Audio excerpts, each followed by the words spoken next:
우리가 조금 전에 인사를 나누었듯이 한때 우리나라 인사 가운데 식사하셨습니까가 일반적인 인사였습니다. 찾아보니까 식사하셨습니까가 일반적인 국가의 인사말로 쓰이는 나라들이 여러 나라 있더라고요. 태국, 베트남, 말레이시아, 미얀마, 필리핀, 캄보디아 등의 나라에서도 식사하셨습니까가 일반적인 사람들의 인사라고 합니다. 그 나라들의 특징은 전부 다 조금 살기가 어려웠던 과거의 역사가 있는 나라들인 것만 같습니다. 오늘 특별히 우리가 주기도문을 함께 살펴봄에 있어서 오늘 우리에게 일용할 양식을 주시옵고, 이 부분에 대한 우리가 왜 이 기도를 해야 되는 것인지, 이 기도에 담아있는 하나님의 의도는 무엇인가, 오늘 이 시간에 함께 살펴보는 귀한 시간 되기를 소망합니다. 다시 한번 정리를 한번 해보도록 하겠습니다. 주기도문은 전체가 매우 정교하게 짜여진 기도문입니다. 그냥 나열된 기도문이 아니라 굉장히 정교하게 짜 놓았습니다. 그 맨 처음이 하나님의 이름을 부름으로 시작이 되어집니다. 하늘에 계신 우리 아버지요. 그 다음에 하나님을 향한 청원, 기도문 3가지가 있고, 이어서 우리를 향한 기도문 3가지가 나옵니다. 하나님을 향한 기도문 첫 번째는 무엇이냐면 아버지의 이름이 거룩하게 하소서. 두 번째는 아버지의 나라가 오게 하소서. 세 번째는 아버지의 뜻이 하늘에서와 같이 땅에서도 이루어지게 하소서. 여러분, 순서가 중요합니다. 왜 예수님께서 이렇게 정교하게 짜여진 기도문으로 기도하라라고 말씀하셨을까요? 순서가 중요하기 때문에 그렇습니다. 그래서 이렇게 기도하는 게 맞다라고 순서를 가르쳐 주신 것입니다. 그 다음에 우리를 향한 기도 3가지가 등장합니다. 그것은 무엇이냐면 오늘 우리에게 일용할 양식을 주소서. 5번째는 뭐냐면 오늘 우리의 죄를 용서하소서. 6번째는 뭐냐면 우리를 시험에 들지 않게 하소서. 우리를 향한 간구 3가지가 등장하고 그 다음에 마지막에 송영, 나라와 권세와 영광이 아버지께 영원히 있사옵나이다. 아멘. 이렇게 주기도문은 마무리가 되어집니다. 여러분, 순서가 중요해요. 모든 일에는 바른 순서가 있습니다. 하나님의 일은 결과도 중요하지만 과정이 더욱더 중요합니다. 어떤 사람은 바른 일을 틀린 방법으로 하는 분들이 계세요. 하나님께서 원치 않는 것입니다. 라면 하나를 끓여도 순서가 중요하더라고요. 기도하는 데 있어서 순서는 매우 중요합니다. 예수님께서 제자들이 우리에게 기도를 가르쳐 주세요 라고 말했을 때 예수님께서 이렇게 기도하라 라고 말씀하시면서 이렇게 정교한 구조로 주기도문, 이렇게 기도하라 라고 가르쳐 주신 데에는 그 방향과 방법이 너무나 중요하기 때문에 이렇게 가르쳐 주신 것입니다. 보통의 우리가 기도를 시작할 때는 우리는 자신의 필요를 중심으로 기도를 시작하게 되어 있어요. 자신에게 다가온 고난, 어려움, 질병, 여러 가지 문제를 놓고 기도의 자리로 나아갑니다. 그런데 주기도문은 계속해서 무엇을 요구하고 있는 것이냐면 우리가 맨 처음에 말하는 그 간구가 우리의 간구로 시작되는 것이 아니라 하나님을 위한 간구로 시작이 되어야 된다는 것입니다. 여러분, 이것은 너무나 중요해요. 여러분, 대인관계를 생각해 보십시오. 여러분 가운데 좋은 관계를 맺고 있는 대인관계 누리고 있는 분 계세요? 없으세요? 있으시길 축복해요. 여러분의 대인관계는 대인관계입니까? 불이 대인관계. 그런 대인관계가 아니라 정말 대인관계를 누리려면 중요한 것이 있어요. 그것은 무엇이냐면 대화할 때 나 중심으로 대화하면 좋은 대인관계를 맺을 수가 없습니다. 어떤 분을 만났는데 자기 이야기만 해요. 자기 필요할 때만 찾아요. 어떻게 그 사람과 우리가 좋은 관계를 맺을 수가 있겠어요? 대인관계도 그러한데 신인관계, 하나님과의 관계를 맺는데 내가 필요할 때만 찾아요. 내가 필요한 말만 해요. 그런 관계가 어떻게 하나님과 좋은 관계를 맺을 수가 있겠습니까? 그러니 기도가 대화라면 하나님과 대화함에 있어서 인간과의 대화에서도 중요한 것은 처음에 상대방의 필요와 관심을 가지고 시작한다면 우리 역시 하나님과 기도를 시작할 때 그 관계로 시작하는 것이 맞다는 것입니다. 우리가 주기도문을 이렇게 계속해서 살펴보는 가운데 오늘 벌써 7번째거든요. 주기도문을 살펴보다 보면 의식적으로라도 내가 주기도문의 순서를 따라 기도해야겠다라고 생각하곤 합니다. 생각하셨습니까? 할 수 있기를 축복합니다. 주기도문을 배우는 그 순간만이라도 우리가 주기도문의 순서에 따라 기도하기 위하여 노력하는 그 모습은 너무 중요해요. 그런데 우리가 주기도문을 배우는 이 순간조차도 우리는 이 방법대로 기도하기가 참 어렵다는 것을 느껴요. 왜 그렇죠? 우리의 기도의 길이 그렇게 놓여있지 않기 때문에 그렇습니다. 우리의 기도의 습관이, 우리 기도의 방향이 그 방향으로 놓여있지 않기 때문에 우리는 이것을 알고 있음에도 불구하고 늘 기도를 갖다가 나의 필요로 시작하고 모든 과정을 나의 필요만 말하고 끝날 때 나의 필요를 말하고 끝나는 것입니다. 그거는 엄밀한 말에 의해서 기도라고 할 수는 없는 것입니다. 주님이 가르쳐주신 기도는 그런 방향으로 나 있지가 않는 거예요. 때로는 우리가 이 주기도문을 배우고 난 다음에 그래, 내가 이 순서대로 해야겠다라고 다짐을 한 다음에 기도를 하기 시작합니다. 하늘에 계신 우리 아버지요, 이름이 거룩히 여김을 받으시오며 나라가 임하시오며 뜻이 하늘에서 이루어진 것 같이 땅에서 이루어지리라 라고 후다닥 해치운 다음에 바로 나의 강구로 넘어가려고 하는 나의 이 마음을 잡기가 참 어려울 때가 많이 있습니다. 그리고 솔직히 우리 가운데 이런 생각도 있어요. 하나님 나라는 알아서 오죽 잘하실까? 그러니 나는 내 나라나 좀 어떻게 해주십시오. 내가 굳이 기도하지 않아도 하나님이 오죽 잘 챙기지 않겠습니까? 는 마음에 이 세 가지 부분을 후딱 건너뛰고 다음으로 넘어가려고 하는 마음이, 그런 충동이 우리 안에 일어나기도 합니다.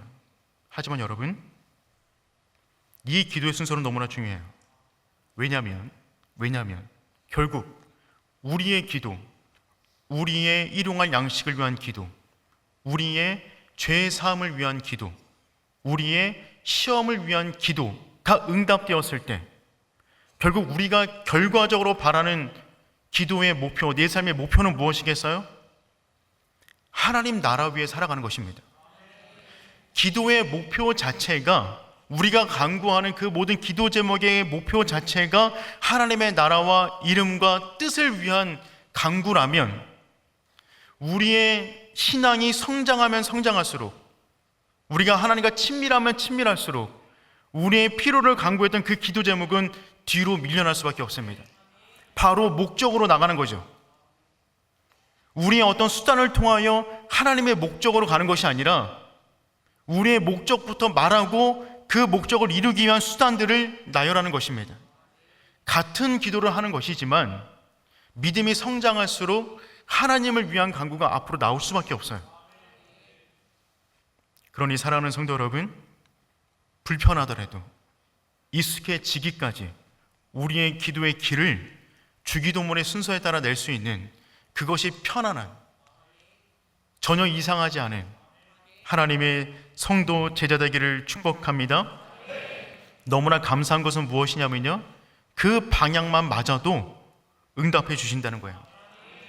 주기도문의 요약이라고 불려지는 성경 구절이 있습니다. 그 구절은 마태복음 6장 33절 말씀인데요, 이 말씀이 주기도문의 요약이다라고 말해주는 성경 구절이에요. 우리 다 같이 함께 읽어보겠습니다. 너희는 먼저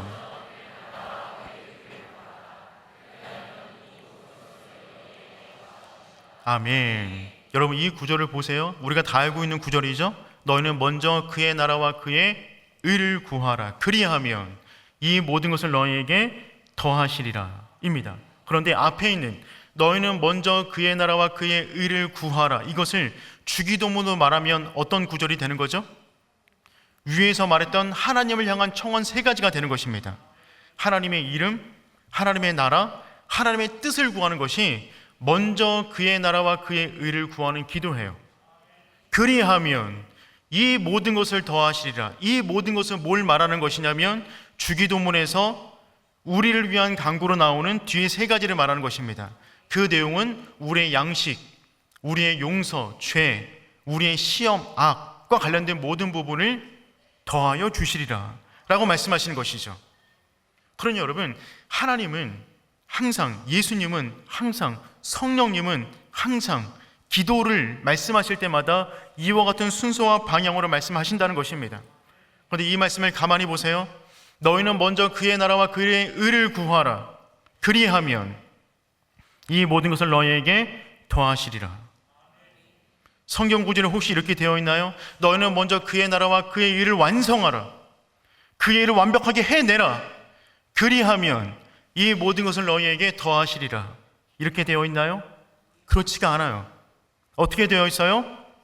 구하라. 즉 무슨 말입니까? 이루어지지 않다 할지라도, 부족하다 할지라도, 아직 너의 인생 가운데 하나님의 나라와 뜻과 그 영광이 임하지 않다 할지라도 구하는 자에게는 결과와 상관없이 이 모든 것을 더하여 주시리라. 그러니 여러분, 주기도문은 그 순서상 바른 기도이며 빠른 응답의 기도예요. 그것이 이루어지지 않다 할지라도 구하는 영혼마다 그 나라와 그 뜻과 그 의를 이룰 수 있는 너희 삶의 모든 필요한 것을 공급해 주시겠다는 것입니다. 그러니 우리는 지혜롭게 기도하셔야 돼요. 하나님의 방법을 따라 기도하는 것입니다. 구하기만 해도 주신답니다. 그래서 주기도문을 익혀나가는 것은 우리가 기도 생활함에 있어서 너무나 중요한 기도문이 되는 것입니다. 오늘은 우리를 향한 간구, 그 첫 번째, 그 간구를 여러분과 함께 나누기를 원합니다. 총 3가지인데 우리를 위한 간구는, 그런데 그 첫 번째는 무엇이냐면 밥의 문제예요. 우리 11절 말씀, 다시 한번 11절 말씀 읽도록 하겠습니다. 오늘 아멘. 혹시 오늘 이 기도 드리셨나요? 오늘 우리에게 일용할 양식을 주시옵고. 이 기도는 우리가 날마다 드려야 되는 기도가 되는 것입니다. 여러분, 밥의 문제예요. 우리 인생 가운데 가장 중요한 문제는 무엇일까요? 뭐니 해도 밥 먹고 합시다. 먹는 문제가 너무나 중요한 문제가 되는 것이죠. 우리를 향한 간구의 첫 번째가 밥의 문제다. 이 기도문을 놓고 보았을 때 이런 느낌이 들진 않나요? 갑자기 기도의 질이 확 떨어진 것만 같습니다. 하나님의 이름, 하나님의 나라, 하나님의 뜻, 우리의 기도가 처음부터 하늘을 찔러 올라가고 있는데 갑자기 밥의 문제를 말하니까 그 기도가 땅에 곤두박질 치는 것 같은 느낌은 들지 않나요? 갑자기 하나님의 나라 영광을 막 말했는데 하나님 밥 주세요 라는 기도가 왠지 뭔가 좀 어색한 것처럼 느껴지지 않습니까? 우리의 기도의 수준이 갑자기 확 떨어진 것 같은 느낌을 받는 것도 맞습니다. 하지만 성도 여러분, 그것이 핵심이에요. 하나님의 영광이 임하는, 하나님의 뜻이 임하는, 하나님의 나라가 임하는 첫 번째 자리는 어디냐면 우리의 밥상이에요. 하나님은 하나님의 뜻, 하나님의 나라, 하나님의 영광이 나와 함께하고 있다는 것을 어떻게 맨 처음 보여주시냐면 그 밥상 위에 있는 밥으로 우리에게 보여주신다는 것입니다. 여러분, 밥의 문제는요, 영성의 핵심이에요. 여러분, 밥은 단순한 밥이 아닙니다. 특별히 우리나라는 더욱 그래요. 이 밥 안에 모든 삶의 관계, 정서, 문화, 모든 의도, 모든 뜻이 다 밥 속에 담겨져 있어요. 예를 들면 여러분, 밥은 먹고 다니니? 무슨 뜻이죠? 밥은 먹고 다니니? 무슨 뜻이에요? 안부를 묻는 겁니다. 안부를 묻는 거예요. 밥이 넘어가냐? 무슨 말이에요? 답답하다는 겁니다. 이해가 안 된다는 말이죠. 밥값은 해야지. 무슨 말이에요? 역할과 책임은 다 해야 된다는 말입니다. 밥은 꼭 챙겨 먹어. 무슨 말이에요? 가장 큰 위로예요. 밥 한 끼 하자. 교제 나누자는 말입니다. 그게 밥 먹여주냐? 쓸데없는 짓 하지 말라는 겁니다. 밥 속에 모든 게 다 들어가 있어요. 먹고 사는 문제, 정서, 관계, 삶의 비전, 삶의 목표, 의미, 모든 게 밥 속에 전부 다 녹아져 있다는 것입니다. 그런데 거기에 더해서 하나님과의 관계의 핵심 역시 밥 문제에 있습니다. 먹고 사는 문제가 해결되지 않고서 우리는 하나님의 이름과 그분의 나라와 그분의 뜻을 위하여 살아갈 수가 없습니다. 우리는 그런 존재이기 때문에 우리의 그런 존재임을 아신 우리 연약함을 아시는 예수님께서 하나님을 위한 간구 3가지 이후에 맨 첫 번째 우리의 필요를 위한 간구로서 밥의 문제를 언급해 주시는 겁니다. 저는 이 기도가 얼마나 감사한지 몰라요. 우리의 수준을 이해해 주시는 기도문이 되는 것입니다. 하나님이 나와 함께하고 계신다는 것을 가장 먼저 이해할 수 있는, 가장 먼저 경험하는 자리는 밥 먹는 자리예요. 그러므로 하나님의 나라와 밥은 서로 충돌하면서도 단짝입니다. 하나님의 나라가 임하는 공간마다 밥의 문제가 해결되었던 것입니다. 그래서 성경의 모든 중요한 순간마다 먹는 문제가 다 걸려 있어요. 하나님 나라의 모델하우스는 에덴 동산이에요. 에덴 동산에서 하나님의 나라를 세우는 유일한 방법을 먹는 문제로 설정하셨어요. 에덴 동산 될 수 있었던 이유는 먹는 문제를 하나님의 기준에 따라 먹었을 때 에덴 동산 되는 것입니다. 선악과는 먹으면 안 되는 것이죠. 먹는 문제가 창조주신 하나님과 피조물인 인간의 관계 설정의 유일한 기준이었어요. 죄를 지은 인간, 타락하여 결국 애굽으로 끌려갑니다. 400년 만에 출애굽하여 광야 가운데 들어가 그들이 40년간 받은 훈련은 무엇이었냐면 먹는 훈련이었어요. 먹는 문제로 넘어진 자들을 먹는 훈련시켜 약속의 땅으로 인도하는 그림이 창세기 전체의 그림이 되는 것입니다. 그런데 그들은 광야를 걷는 동안에 그 시험을 제대로 감당하지 못합니다. 물 먹고 싶다, 떡 먹고 싶다, 고기 먹고 싶다, 부추 먹고 싶다, 마늘 먹고 싶다. 성경에 다 나오는 이야기예요. 너무 이상하지 않나요? 애굽에 떨어진 10가지 재앙을 눈으로 목격하고 홍해를 은혜로 가르고 나온 그들이 광야 가운데 들어가서 먹을 것을 구한다는 그 사실 자체가 너무나 격이 안 맞지 않나요?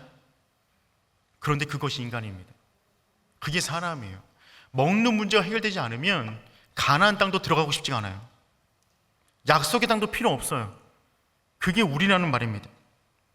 심지어 사탄이 예수님을 시험할 때 가장 먼저 시험한 문제는 무엇이었냐면 먹는 문제였습니다. 돌을 떡으로 만들어 먹어라. 사탄은 명확합니다. 시험하는 대상의 가장 큰 약점을 누구보다 잘 알고 있어요. 예수님을 상대할 때는 가장 강력한 무기를 들고 나왔을 것입니다. 그 무기가 무엇이냐면 결국 떡의 문제였어요. 100% 인간이셨던 예수님의 가장 큰 약점은 먹는 문제를 해결하는 것이었기 때문에 그렇습니다. 사람들이 예수님을 억지로 왕으로 삼으려 했습니다. 그 왕으로 삼으려 했던 계기가 무엇이냐면 오병이어 사건 바로 이후입니다. 예수님을 보고 자신들의 떡의 문제를 해결해 줄 분으로 예수님을 믿었기 때문에 그분을 억지로 왕을 삼으려 했던 것입니다. 심지어 예수님은 십자가를 지시기 전에 제자들과 마지막 보낼 수 있는 그 시간에 뭘 행하시냐면 같이 드세요, 먹으세요, 성만찬을 행하십니다. 예수님이 죽으신 이후에 제자들이 대대로 예수님을 기억하는 방식을 먹는 문제 안에 담아 놓으셨어요. 먹는 행위를 통하여 예수님을 기억하고 믿음이 증진되도록 만드신 것이 바로 예수님의 의도라는 것입니다. 그러므로 성도 여러분, 먹는 문제야말로 가장 영적인 문제가 되는 것이죠. 밥 속에, 먹는 문제 속에 신앙의 본질이 전부 다 담겨져 있습니다. 지금도 수많은 성도들이 먹는 문제 때문에 유혹에 빠져, 시험에 빠져 주님과 멀어지는 수많은 사람들이 있는 것입니다. 먹는 것 때문에 시험 들고, 먹는 것 때문에 마음 상하고, 먹는 것 때문에 미래가 불안하여 하나님의 나라와 의와 뜻을 이루는 인생을 살아가지 못하는 것이죠. 여러분, 그렇습니다. 우리가 하나님을 위해 살아간다고 하지만 먹는 문제가 해결되지 않으면, 먹는 문제에 대한 믿음이 우리 안에 없으면 우리는 하나님을 위한 인생을 살아갈 수가 없는 거예요. 사랑하는 성도 여러분, 일용할 양식을 공급하시는 예수님에 대한 깊은 믿음을 가질 수 있는 하나님의 사람 되기를 축복합니다. 제가 지금까지 목사로 살아오면서 가장 많이 받은 질문이 있어요. 그 질문은 무엇이냐면 예수 믿으면 밥 먹여주냐? 제가 처음 신학교로 간다고 했을 때 제 친구들이 저에게 그렇게 말했습니다. 뭐 먹고 살려고 그래? 제가 전도사가 되었을 때 사람들이 이렇게 많이 물어봤어요. 어떻게 먹고 사세요? 제가 결혼한다고 하니까 주변의 사람들이 많이 물었습니다. 먹고 살 수는 있는 거지? 결국은 그래요. 결국 밥이에요. 우리가 아무리 고상한 척 한다 할지라도 우리 쌀통에 쌀 떨어지면 그때부터 우리의 믿음의 진가가 보여지는 것입니다. 우리 인생 가운데 일용할 양식이 끊기면 그때서야 우리가 어떠한 믿음의 사람이었는가가 분명하게 보여지는 것이죠. 그러니 먹는 문제는 우리의 신앙의 척도를 보여주는 바로미터와 같아요. 리트머스 시험지예요. 먹는 문제는 단순한 문제가 아니라는 것입니다. 우리는 흔히 밥심으로 산다라는 얘기를 많이 해요. 밥심으로 산다. 심은 우리나라 순수한 우리나라 말인데 힘이란 뜻입니다. 그러니까 밥심으로 산다는 말은 무슨 말이냐면 밥의 힘으로 산다. 뒷심, 심이죠. 끝까지 몰아붙이는 힘을 말하는 것입니다. 그러니 여러분, 밥심으로 산다. 역시 사람은 밥심으로 산다. 그 힘의 원천, 그것을 어디서 공급받아 그 힘으로 살아간다는 말인데, 여러분 그렇습니다. 성도는 밥심으로 살아갑니다. 그 밥의 원천, 그 힘의 원천이 어디인가, 그것에 대한 바른 답을 내린 사람만이 온전한 하나님의 나라를 위해서 살아갈 수가 있다는 것입니다. 우리들의 밥심은 어디에서 옵니까? 하나님에게서 옵니다. 이사야 55장 1절 말씀 함께 읽어보도록 하겠습니다. 오라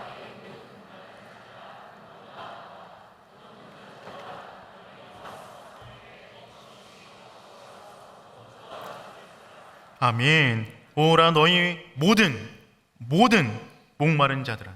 하나님은 통이 크세요. 하나님의 밥솥은 정말 크세요. 하나님의 창고는 어마어마합니다. 그분은 모든 인류를 먹이고도 남을 만한 창고를 가지고 계세요. 하나님은 초청하시는 거예요. 내가 너의 밥의 문제를 해결해 주겠다. 너의 모든 일용할 양식을 내가 해결해 주겠다는 것입니다. 이 믿음이 있는 사람만이 온전한 믿음의 길에서 승리하고 흔들림이 없는 인생을 살아가는 것입니다. 그래서 우리는 날마다 일용할 양식을 구해야만 합니다. 밥의 힘으로 살아가는 거예요. 하나님이 공급하신다는 그 밥심, 하나님이 내 인생을 책임져 주신다는 그 밥심, 그 힘으로 살아가는 하나님의 사람들을 축복합니다.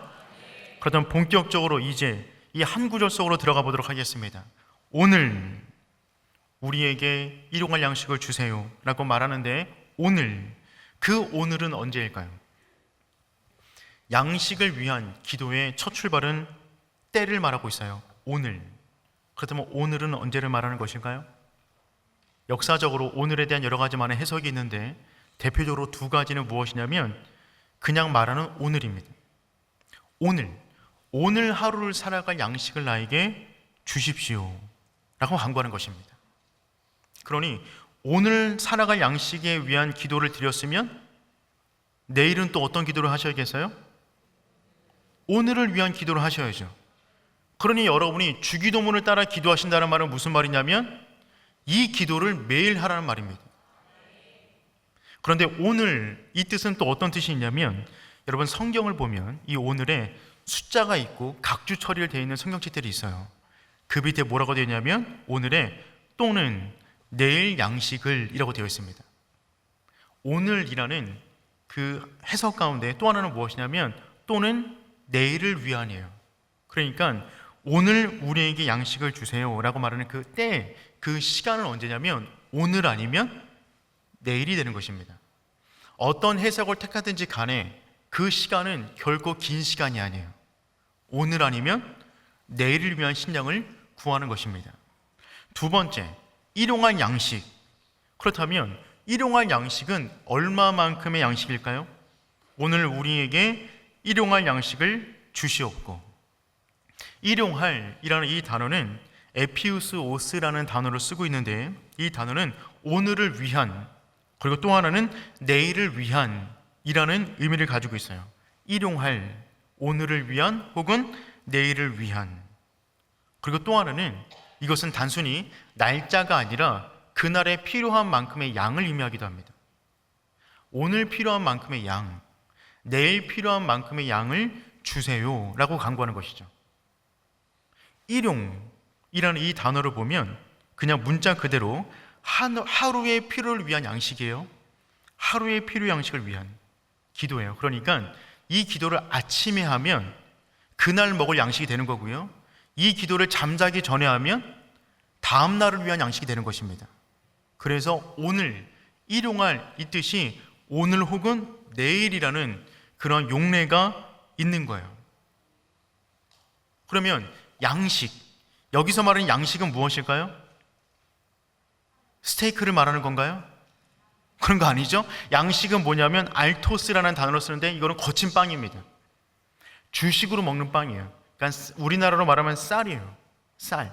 그러니까 정리해보면 오늘 혹은 내일 생존을 위해 꼭 먹어야 되는 쌀을 주세요 라고 강구하는 것입니다. 반찬을 구하는 게 아니에요. 음식의 종류를 구하는 게 아니에요. 그냥 쌀을 주세요 라고 강구하는 거예요.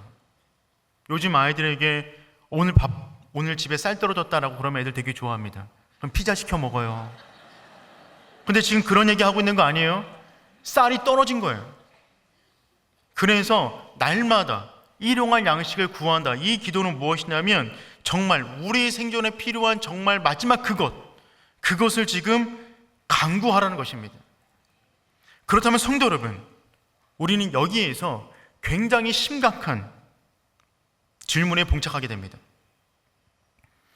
오늘 혹시 이 기도를 하신 분 계십니까? 원래 없으셔야 되는데 그 기도를 하셨다면 일용할 양식이 없었던 거예요. 여기서 말하는 양식이란 진짜 쌀이거든요. 내가 김치찌개 먹으면서 하는 기도가 아니에요. 여기서 말하는 양식은 오늘 우리를 위한 양식이라는 것은 오늘 하루를 살아갈 그 쌀을 구하는 것입니다. 우리는 오늘 한 끼가 문제가 아니라 이미 1년, 2년, 5년, 10년치 양식을 쌓아놓고 살아갑니다. 적어도 서울에서 살아가는 보통의 사람들은 오늘 한 끼에 쌀이 떨어질 걱정은 하지 않는 것이죠. 그래서 이 기도가 피부로 와닿지가 않아요. 이 기도를 드리려고 해도 그냥 한 번의 기도로 그냥 넘어갈 뿐입니다. 우리는 지금 시대는 일용할 양식을 구하는 시대가 아니라 웰빙의 음식을 구하는 시대가 되었잖아요. 지금도 어떻게 하면 옆구리를 붙잡고 이거 어떻게 뺄 수 있을까? 그것을 고민하는 시대이지 지금 배를 골아가면서 배를 움켜잡고 일용할 양식을 구하는 시대 가운데 우리는 살고 있지 않단 말입니다. 어떻게 보면 이 기도를 이렇게 바꿔야만 해요. 하나님, 오늘 우리에게 맛있고 열량이 낮고 건강을 보장하는 양식을 주시옵소서. 근데 지금 이런 기도는 이런 기도가 아니란 말이죠. 일용할 양식이 아니라 지금 우리는 노후 대책, 아니 자녀들의 노후까지 고민하느라 골머리를 썩는 시대를 살아가는 줄 모르겠습니다. 더군다나 사람마다 일용할 양식에 대한 기준이 다르더라고요. 한 달 생활비를 물었을 때 어떤 사람은 200만 원이면 충분한데 어떤 사람은 500만 원도 부족하다고 합니다. 일용할 양식이 다른 거예요. 그러므로 우리는 이 기도 앞에 설 때마다 무언가 이질감을 느낍니다. 근데 그 이질감과 함께 우리는 뭘 느껴야만 하는 것이냐면 이 기도를 드릴 때마다, 이 기도 앞에 설 때마다 나의 기도가 너무나 사치스럽다. 주님은 일용할 양식을 위하여 기도하라 라고 했는데 우리는 이미 몇 년치가 있음에도 불구하고 또 다른 쪽에서 굶주림이 있는 거예요. 더 갖지 못해서, 더 채우지 못해서, 더 움켜쥐지 못하여 놓지 못하고 스스로를 힘들게 만드는, 굶는 것보다 더 얻기 위하여 자기 영혼을 갉아먹는 영혼의 빈곤 가운데 살아가고 있는 것이죠. 지금 시대는 일용할 양식이 없어서 굶는 시대가 아니라 일용할 양식이 넘쳐나서 영혼이 핍전해가는 시대를 우리는 지금 살아가고 있는 것입니다. 마치 누가복음 12장에 등장하는 어리석은 부자와 같아요. 누가복음 12장 15절부터 19절까지 우리 한번 읽어보도록 하겠습니다. 그들에게 이르시되 상과 모든 탐심을 물리치라. 사람의 생명이 그 소유에 넉넉한 데에 있지 아니하니라 하시고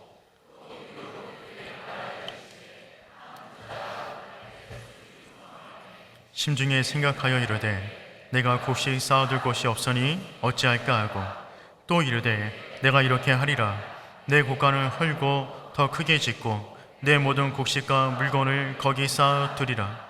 또 내가 내 영혼에게 이르되 영혼아 여러 해 쓸 물건을 많이 쌓아두었으니 평안히 쉬고 먹고 마시고 즐기자 하되 일용할 양식이 넘쳐나서 그 양식을 관리하느라 창고를 짓고 재테크를 하고 늘려나가느라 하나님과의 관계를 망쳤던 그 부자의 모습이 어떻게 보면 일용할 양식을 구하는 기도문을 잃어버린 우리의 실제 모습이 되는 것이죠. 그러니 사랑하는 성도 여러분, 지금 시대에 우리가 하나님을 향한 간구 세 가지만큼이나 회복해야 될 기도가 있다고 하면 바로 이 첫 번째 우리를 위한 기도가 되어야 되는 줄 믿습니다. 이 기도는 우리의 영성의 핵심을 짚어주기 때문에 그렇습니다. 이 기도는 두 가지 면에서 우리를 도전하고 있어요. 첫 번째는 무엇이냐면 일용할 양식을 구하는 기도는 내어 맡김의 기도입니다. 내어 맡김의 기도해요. 많은 것을 가진 사람이나 적은 것을 가진 사람이나 이 기도 앞에 모든 사람은 나의 인생을 주님 앞에 내려놓는 것입니다. 모든 식사를 대할 때마다 하나님 일용할 양식을 주셔서 감사합니다. 내 밥심은, 내 힘의 원천은 하나님으로부터 옵니다. 이 기도를 날마다 드리고 식사를 대하라는 것입니다. 여러분, 그러므로 이 기도는 매일마다 하는 거예요. 일용할 양식을 매일처럼 간구해야 되기 때문에 그렇습니다. 우리 인생 가운데 내일을 위한, 오늘을 위한 양식이 없다는 것, 그것은 우리 존재 자체를 불안하게 만듭니다. 우리나라 6.25 때 한국전쟁이 일어났을 때 전 세계 많은 곳에서 구호 물품이 왔는데 그때 아이들, 부모를 잃은 아이들이 고아원에 모여져 있었어요. 그런데 그 아이들에게 구호 물품이 들어오자 아이들이 얼굴이 피기 시작했습니다. 먹을 것이 오자 아이들의 마음간에 평안함이 있었던 거예요. 그런데 그 아이들이 밤만 되면 불안해서 잠을 못 잔다고 했습니다. 왜 못 잘까? 학자들이 연구해 보니까 오늘은 먹었는데 내일 먹을 양식이 있을까? 이분들이 내일에도 우리에게 양식을 줄까? 라고 하는 믿음이 없으니까 잠을 자지 못했답니다. 그래서 어떻게 했냐면 아이들에게 조그마한 빵 하나씩 나눠줬어요. 그리고 그 빵을 쥐고 자게끔 했답니다. 그러니 이 아이들이 너무나 평안하게 잠들었대요. 내일 먹을 빵이 있구나 라는 그 안도감 속에서 그날 하루를 평안하게 정리를 하는 것입니다. 여러분, 그렇습니다. 일용할 양식을 구한다는 말은 무슨 말이냐면 오늘 그리고 내일 살아갈 모든 공급을 하나님께서 주십니다 라고 하는 내어 맡김의 기도를 드리라는 것입니다. 그러니 사랑하는 성도 여러분, 하나님의 이름을 위하여, 하나님의 나라를 위하여, 하나님의 뜻을 위하여 살아갈 때 오늘과 내일을 위한 양식 걱정을 하지 마시길 바랍니다. 하나님이 반드시 공급해 주십니다. 여러분, 생각해 보세요. 우리가 직장을 다닙니다. 직장 다니면서 일을 하면 그 사장이 우리에게 월급을 줍니다. 그 직장에서 일을 하니까 월급을 공급해 주는 거예요. 직장을 다녀도 그러한데 우리가 하나님 나라 위해서 살아가는데 하나님이 우리의 인생을 책임져 주시지 않겠습니까? 그분은 그 나라를 위해서 살아가는 모든 사람들에게 하늘의 공급으로 이 땅에 기름진 것으로 우리의 삶을 채우시는 분인 줄 믿습니다. 오늘 특별히 장학금을 수여하는 우리 청년들 기억했으면 좋겠어요. 여러분들 열심을 다해서 준비하셔야 됩니다. 그리고 이 땅 가운데 들어가서 하나님이 보내신 그곳 가운데 하나님의 사람으로 살아가는 것입니다. 그런데 여러분은 하나님의 사람이에요. 세상 눈치 보지 마십시오. 그 기업이, 그 사람이 여러분의 인생이 책임지는 거 아닙니다. 하나님이 공급자 되어주세요. 하나님 나라 위에 살아갈 때 하나님이 우리 인생의 모든 것을, 여기서 말하는 일용할 양식이란 단순히 밥만 말하는 것은 아닙니다. 양식은 그날을 살아감에 있어서 필요한 모든 것을 말하는 거예요. 그 모든 것을 하나님께서 공급해 주실 줄 믿습니다. 시편 145편 15절과 16절 말씀 읽어보도록 하겠습니다. 모든 사람의 눈이 주를 앙망하오리.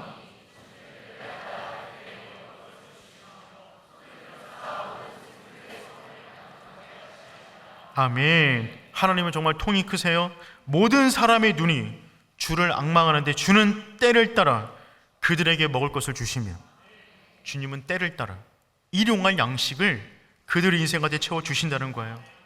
시편 136편 25절 말씀도 읽도록 하겠습니다. 모든 육체에게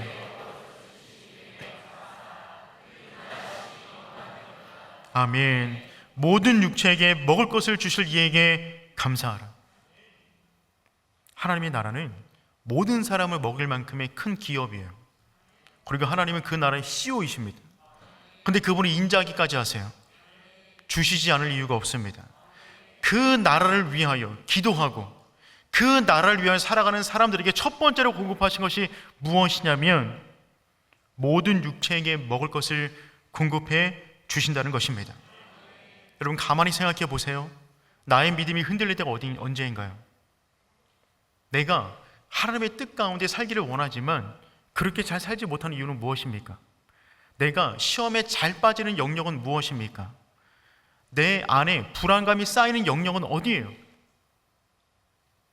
솔직해져 보세요. 먹는 문제예요. 내가 이러다 굶지는 않을까? 내가 이러다 낙오자가 되는 것은 아닐까? 내가 이러다가 뭐 큰일 생기는 것은 아닐까? 전부 다 일용할 양식과 관련된 문제라는 것입니다. 그래서 우리가 알지만 하나님의 이름과 나라와 뜻을 위하여 살아가지 못하는 거예요. 마태복음 6장 26절 말씀 읽도록 하겠습니다. 공중의 새를 보라.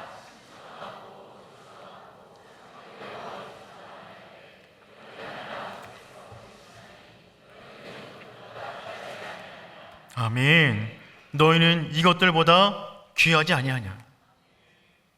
예수님이 답답하셔서 하시는 말씀이에요. 이것보다 귀해. 이것보다 귀해. 내가 책임지지 않겠어? 여러분 상상해 보세요. 여러분의 오늘과 내일 모든 양식, 내 삶에 필요한 모든 것이 전부 다 공급되는 것입니다. 그런데 상상해 보세요. 매일처럼 공급되는 거예요. 오늘도 공급됐는데 내일도 공급이 돼요. 내일을 맞이했더니 그 다음날도 공급돼요. 그 다음날을 맞이했더니 그 다음날도 공급돼요. 그것이 평생토록 이어져요. 평생토록 내가 일용할 양식을 구했는데 평생토록 일용할 양식이 채워지는 것입니다. 그러면 여러분은 어떤 인생을 사시겠어요? 어떻게 사시겠어요? 지금처럼 사시겠어요? 매일처럼 내 삶에 일용할 그 모든 것이 전부 다 공급이 돼요. 걱정할 일이 없어요. 그러면 어떻게 사시겠어요? 그 상상한 대로 사십시오. 그 상상한 대로 선포하세요. 그 상상한 대로 믿음의 배짱을 보이세요. 주님께서 채워주신답니다. 그냥 주님께서 그냥 허황된 이야기 하시는 거 아니에요. 일용할 양식을 구하라. 내가 채워주겠다. 너희는 이것들보다 귀하지 아니하냐. 그러므로 일용할 양식의 기도 첫 번째는 우리의 인생을 내어 맡기는 기도물이 되는 것입니다. 두 번째, 일용할 양식을 구하는 기도는 자족의 기도입니다. 자족의 기도예요. 우리의 기도 가운데 반드시 자족의 영성이 살아나야만 합니다. 자족의 기도는 내 창고에 쌀이 얼마만큼 쌓여 있든지 간에 그 안에서 감사하는 것입니다. 한국교회는 정말 예전에 말 그대로 찢어지게 가난했어요. 그래서 일용할 양식이 없어서 하나님께 부르짖었던 그 국가가 우리나라이고 교회입니다. 그때는 산마다 기도하는 사람이 있었어요. 정말 산마다 기도원이 있었고 산마다 일용할 양식을 부르짖어 기도하는 사람들이 있었습니다. 그래서 그들의 기도에 응답하셔서 하나님께서 이 땅가운데 정말 엄청난 축복을 주셨어요. 그래서 지금 기도원이 텅텅 비었습니다. 일용할 양식을 뜨겁게 구하여 물질의 축복을 받았다면 더욱더 뜨겁게 그 나라 위에 살아가야 되는데 그 물질이 도리어 그들을 하나님으로부터 멀어지게 만들었다는 것입니다. 많은 분들이 이렇게 말씀하세요. 현재 생계의 문제가 절박하니 해결되면, 형편이 나아지면, 경제적으로 안정되면 그때 하나님 위에 살아가겠습니다. 정말 그때가 되면 그렇게 할 수 있을까요? 그렇지가 않습니다. 물질은 우리를 더욱더 강팍하게 만들 수 있어요. 인간의 욕심은 터진 웅덩이와 같습니다. 우리의 생존을 위한 필요가 채워지면 그 다음부터는 원하는 것을 강구해요. 인간이 살아가는 데 필요한 것은 필요한 것이 있고 원하는 것이 있어요. 필요한 것은 소박합니다. 원하는 것은 한계가 없어요. 타인의 욕망을 욕망하며 살아요. 필요는 계속해서 늘어나는 거예요. 필요한 것은 굉장히 소박할 수 있어요. 홍콩 배우 가운데 저와 성이 같은 주윤발 씨가 있어요. 주씨들이 지금 멋진 말을 하는데 이분이 최근에 한 말이 뭐가 있냐면 제게 필요한 것은 점심, 저녁을 먹을 수 있는 흰쌀밥 2그릇 뿐입니다. 그래서 전 재산의 90%를 사회에 환원하겠습니다. 그래서 실제로 8,100억을 환원했어요. 주윤발 씨는 이렇게 말을 했어요. 저는 당뇨가 있어서 실은 어떤 날은 쌀 한 그릇만 먹습니다. 쌀밥. 모든 사람 다 그거 같습니다. 자신의 생존을 위해서 필요한 것은 소박해요. 원하는 것은 끝도 없어요.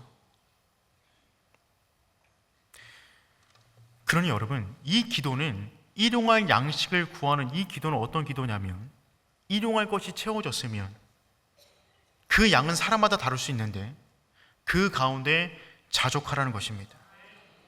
그래서 일용할이라는 이 단어 속에는 적절한이라는 의미가 담겨져 있어요. 어느 만큼의 양이 일용할 양식일까요? 어느 만큼의 양이 그 사람에게 적정한 양일까요? 사람마다 다를 수 있어요. 그런데 그만큼의 양이 내 인생 가운데 주어졌다면 내가 하나님 나라 위해 살아가고 그때 하나님께서 나에게 주어진 일용할 양식이 이만큼이라면 이만큼 가운데 자족하는 믿음과 영성이 있어야만 하나님 나라 위해서 끝까지 살아갈 수가 있다는 것입니다.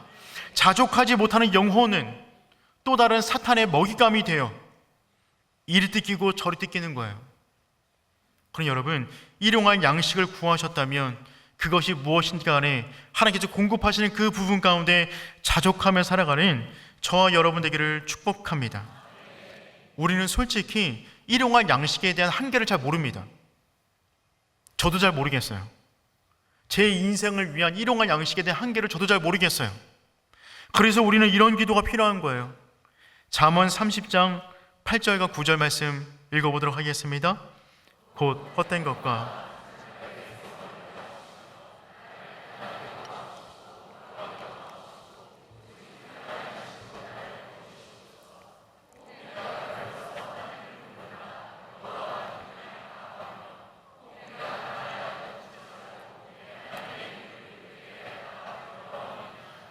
아멘. 이 기도가 우리의 기도 되었으면 좋겠어요. 오직 필요한 양식으로 나를 먹으시옵소서. 우린 그 양식의 양을 잘 모릅니다. 하지만 주님께서는 아세요. 그분께서 일용할 양식을 주셨어요. 그 가운데 자족하는 것입니다. 지나친 배부름은 하나님을 모른다 할까 두려운 일이에요. 관리되지 않는 양식은 우리를 두려움의 자리로 몰고 갑니다. 그러니 사랑하는 성도 여러분, 자족하기를 축복합니다. 일용할 양식에 대한 원형, 그 그림은 광야 가운데 있습니다. 광야에서 하나님께서 이스라엘 백성에게 만나로 그들을 훈련시키셨어요. 출애굽기 16장 4절 말씀 우리 한번 읽어보겠습니다. 그때에 여호와께서 모세에게 이르시되 보라, 내가 너희를 위하여 하늘에서 양식을 비같이 내리리니 백성이 나가서 일용할 것을 날마다 거둘 것이라. 이와 같이 하여 그들이 내 율법을 준행하나 아니하나 내가 시험하리라. 아멘. 일용할 것을 날마다 거둘 것이라. 그러니 일용할 양식을 구하는 것입니다. 이 목적이 있어요. 내 율법을 준행하나 아니하나 내가 시험하리라. 하나님께서 우리를 시험하실 때 어떤 문제를 가지고 시험하신다고요? 일용할 양식을 가지고 시험하신답니다. 그 일용할 양식에 대해서 나에게 내어 맡기는가, 자족하는가, 그 부분을 놓고 우리의 신앙의 척도를 시험하신다는 거예요. 그런데 이 만나는 신비로운 식물입니다. 신비로운 먹거리예요. 이 만나는 어떤 거냐면, 첫 번째, 이스라엘 백성이 가족 수대로 나가서 땅에 넓게 퍼진 만나를 주워 담아와요. 하루치 식량인데 그것을 가지고 오면 그 식량이 각 사람이 먹을 만큼의 식량이 되었어요.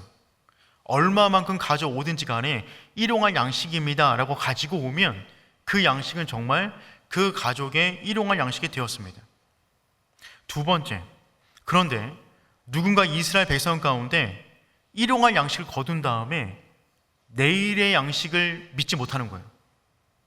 여러분, 오늘 만나가 내렸다고 내일 만나가 내린다는 보장이 있어요? 벌써 믿음이 흔들리셨어요. 오늘 만나가 내린다고 내일도 만나가 내린다는 보장이 있어요? 말씀에 있어요. 주시겠대요. 그 말씀 믿지 못하여 오늘의 양식 더하기 내일의 양식도 가지고 온 거예요. 그러면 그 양식은 반드시 썩었어요. 그런 생각해 보세요. 믿지 못하여 더 일을 했죠. 썩었죠. 치우느라 또 고생하죠.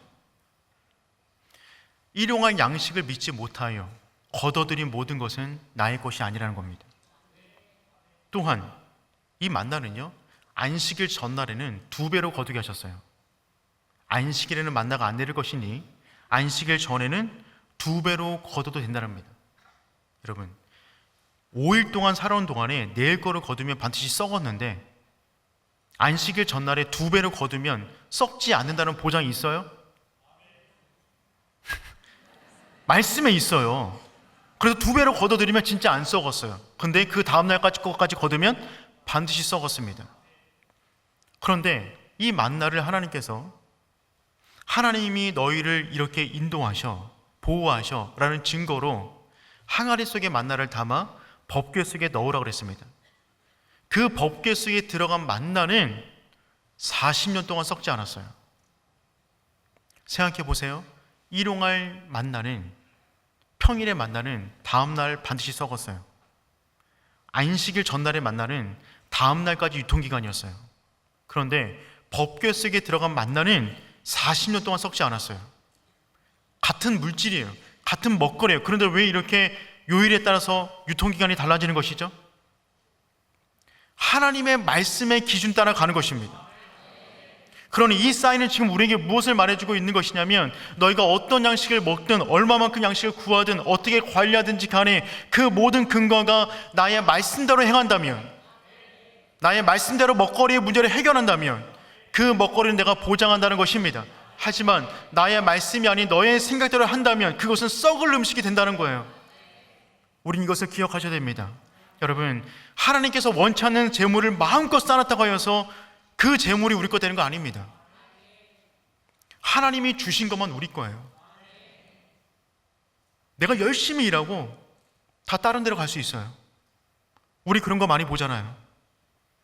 하나님 말씀 안에서 주어진 것만 우리 거가 된다는 것입니다. 이 모든 과정을 통하여 하나님께서 원하신 것은 무엇이냐면, 사람이 떡으로만 사는 것이 아니라 나의 말씀으로 살아간다는 것을 알려주기를 원하셨어요. 그러니 일용할 양식을 위해서 기도하라는 그 기도는 어떤 기도냐면, 내가 양식 때문에 살아가는 것이 아니라 주님의 말씀 때문에 살아갑니다 라고 하는 그 고백을 계속해서 하라는 기도문입니다. 그래서 우리는 밥심으로 살아가는 거예요. 하나님이 공급하신 그 양식, 그것이 말씀인데 그 밥심으로 우리는 자족하며 내어 맡기며 살아갑니다 라는 고백이 되는 것입니다. 사랑하는 성도 여러분, 양식의 문제를 해결하는 저와 여러분 되기를 축복해요. 하나님이 공급하십니다. 믿으세요. 불안해하지 마세요. 그리고 담대하게 믿음의 길을 걸어가세요. 그분께서 공급해 주십니다. 여기까지 하면 너무나 은혜로운데 마지막 3번째가 남았어요. 그런데 그 양식은 누구를 위한 양식인가? 우리를 위한 양식입니다. 그래서 우리에게 일용할 양식을 주시옵고입니다. 주기도문 가만히 보세요. 나에게 필요한 양식을 주세요가 아니에요. 우리에게 필요한 양식을 주세요. 주기도문은 우리의 배고픔을 달래는 기도입니다. 내 이웃을 위한 기도가 나의 기도 안에 들어가 있다는 말입니다. 내 창고에 쌓여있는 쌀 가운데 내 이웃의 굶주림을 채우기 위한 식량이 들어가 있다는 고백이 바로 이 기도문이 되는 것이죠. 그래서 원어로 보면 우리라는 단어가 2번 쓰여져 있어요. 우리에게 우리의 일용할 양식을 주시고, 우리를 2번이나 말했어요. 하나님의 나라는 어떤 나라일까요? 우리의 나라예요. 하나님의 나라는 나의 나라가 아니에요. 하나님의 나라는 나 혼자 들어가는 나라가 아니에요. 우리가 깨진 나라는 그 자체로 지옥입니다. 하나님의 나라는 우리가 함께 서로를 부축하여 들어가는 나라가 하나님의 나라가 되는 줄 믿습니다. 여러분, 그러므로 우리는 이 기도문을 드림과 동시에 우리 주변에 누군가 굶고 있는, 그 하루를 살아가기에 무언가 부족한 그들을 향한 자비로운 도움의 손길을 뻗어야 되는 것입니다. 지금 전 세계 가운데 가장 큰 질병 가운데 하나는 어떤 질병이냐면 기아의 질병이에요. 굶어서 죽어가는 사람들이 전 세계에 가장 많은 비율을 차지하고 있습니다. 매년 310만 명의 아이들이 영양실조로 생명을 잃어가고 있어요. 왜 매년 310만 명의 어린아이가 영양실조로 생명을 잃어가고 있을까요? 우리가 이 기도대로 살지 않아서 그래요. 지금도 매년 10억 5천만 톤의 음식물이 폐기물로 처리됩니다. 경제적 손실만 매해 가운데 1350조예요. 우리가 이 기도문을 잃어버려서 그래요. 이 기도문대로 기도를 했다면, 이 기도문대로 살아야 되는데 우리가 그렇게 살지 못하여 부의 불균형이 생긴 것입니다. 성 바실리우스는 다음처럼 설교했어요. 여러분의 집에서 썩고 있는 그 빵은 굶주린 이들의 것입니다. 여러분의 침대 아래 곰팡이 뇌를 풍기는 그 신발은 신발 없는 이들의 것입니다. 여러분의 옷장에 쌓여있는 그 옷은 헐벗은 이들의 것입니다. 여러분의 금고에서 갓이 떨어지고 있는 그 돈은 가난한 이들의 것입니다. 적어도 우리가 주기도문으로 매일처럼 기도하는 사람이라면 우리 역시 이 마음을 가지고 살아야 되는 줄 믿습니다. 광야에서 만나를 거둘 때 하나님께서 이렇게 규정하셨어요. 출애굽기 16장 16절 말씀 우리 한번 읽어보겠습니다. 여호와께서 이같이 말씀하시기를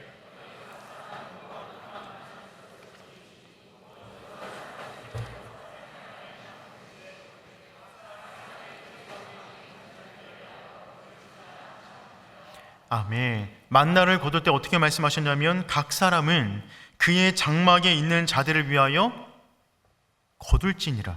누구를 위하여 거두라고요? 장막에 있는 자들이에요. 장막에 있는 자들은 어떤 자들일까요? 연약한 사람들이에요. 노약자예요. 힘이 없는 사람들이에요. 나갈 수가 없는 사람들이에요. 그래서 거두러 나갈 때 그들을 위한 일용 양식도 가지고 와서 그들에게 나눠주라고 말씀하신 것이 만나의 영성입니다. 그것이 일용할 양식을 구하는 거예요. 주님, 우리가 이 기도를 통하여 이 땅이 변화되기를 원하십니다. 출애굽기 16장 18절 말씀은 다음처럼 기록하고 있어요. 제가 한번 읽어보겠습니다. 오멜로 되되 본즉 많이 거둔 자도 남음이 없고 적게 거둔 자도 부족함이 없이 각 사람은 먹을 만큼만 거두었더라. 이게 어떻게 가능할까요? 많이 거둔 자도 남음이 없어요. 많이 거뒀으면 남아야 될 거 아니에요. 적게 거둔 자는 부족함이 없어요. 적게 거뒀으면 부족해야 될 거 아니에요. 그런데 많이 거둔 자도 남음이 없고 적게 거둔 자도 부족함이 없어요. 어떻게 이런 일이 벌어질 수 있죠? 단 한 가지밖에 없어요. 분배할 때. 많이 거두었는데 적게 있는 사람이 보이면 분배해 주는 겁니다. 그럴 때만이 이 구절을 이룰 수가 있는 것이죠. 그러니 만나의 영성 가운데 하나님께서는 각자의 인생을 향한 도움의 손길로 살아가기를 원하시는 마음이 이 가운데 있는 것입니다. 사랑하는 성도 여러분, 우리가 그러한 사람들을 축복합니다. 2025년 우리는 복이 될지라라는 주제로 이 한 해를 살아가고 있습니다. 어떤 사람이 복입니까? 한 사람이 100인분을 먹는 사람이 복이 아니라 한 사람이 100명의 먹거리를 책임지는 그 사람, 나의 이웃을 생각하는 그 사람, 많이 거뒀는데 누군가 부족한 사람들에게 나의 만나를 흘려보낼 수 있는 그 사람이 복이 되는 줄 믿습니다. 복은 추상적이지가 않아요. 구체적인 모습을 띄어만 합니다. 그 모습 가운데 가장 분명한 모습은 우리의 것을 나눠주는 거예요.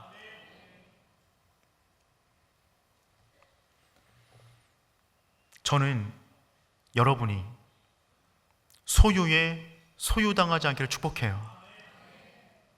소유는 좋은 것이지만 소유에 소유당한 사람들이 너무나 많이 있습니다. 소유는 다스려야 되는 것인데 그 소유에 소유되어 물질 중심적인 인생을 살아가는 것이죠. 그런 인생은 복이 될 수가 없습니다. 주기도문에 어울리지 않는 사람이에요. 주기도문에 우리가 암송하고 기도하는 사람이라면 소유를 다스리고 우리의 물질을 다른 사람에게 흘려보내도 나의 일용할 양식은 줄어들지 않는다. 하나님이 나의 일용할 양식을 채워주실 것이다 라는 믿음이 있다 그런다면 남는 것을 흘려보낼 수가 있겠죠. 흘려보내지 못한다는 말은 무슨 말이냐면 채워주시는 일용할 양식에 대한 믿음이 흔들렸다는 말입니다. 사랑하는 성도 여러분, 일용할 양식을 채워주신 하나님을 온전히 믿을 수 있는 하나님의 사람 되기를 축복합니다. 결국 밥심으로 사는 것입니다. 우리의 밥심은 어디에서 옵니까? 하늘에서 옵니다. 하늘이 창고예요. 그분이 쏟아 부어 주실 것입니다. 그것을 믿으세요. 내일도 쏟아 부어 주실 거예요. 믿으세요. 그 믿음 위에 여러분이 하나님 나라를 위해서 할 수 있는 그 모든 것을 행하시길 바랍니다. 그래도 굶어 죽지 않아요. 채워 주실 것이에요. 그렇다면 뭘 못하겠어요? 뭐가 주춤돼요? 뭐가 고민돼요? 채워 주시는데 그 믿음을 가지고 그 밥심을 가지고 이 주기도문을 우리의 기도문을 삼아 이 땅까지 하나님 나라 위에 살아가는 하나님의 사람 되기를 축복합니다.